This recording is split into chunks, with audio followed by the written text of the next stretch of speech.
ধর্ষণের ঘটনা শুনছি।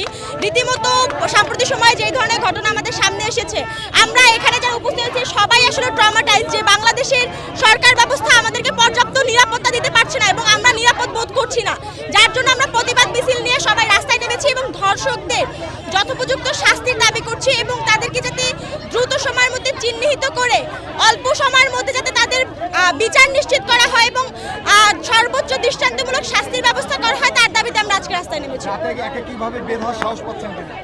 অবশ্যই না, যেখানে দিনেই একটা মেয়ে নিরাপত্তাহীনতায় ভোগে, সেখানে আসলে রাত্রে আমরা মোটেও নিরাপদ বোধ করছি না।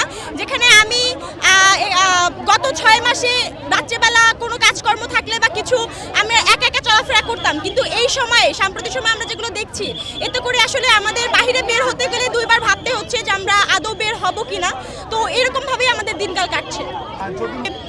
এই বর্তমান পরিস্থিতিতে মেয়েরা বিশেষ করে নিরাপদ বোধ করছে না। ওভারঅল এতটুকুই বলতে চাই যে প্রশাসনের উচিত তাদের এখানে দৃষ্টি দেওয়া এবং এই ধর্ষকদের সর্বোচ্চ শাস্তির বিধান করা এবং সকল নারী থেকে শুরু করে বাংলাদেশের সকল নাগরিকের নিরাপত্তা ব্যবস্থা নিশ্চিত করা এবং এতে যদি ইন্টারিম গভর্নমেন্ট ব্যর্থ হয় তাদের উচিত গদি ছেড়ে দিয়ে যোগ্য কারো হাতে ক্ষমতা হস্তান্তর করা। আপনার পরিচয়?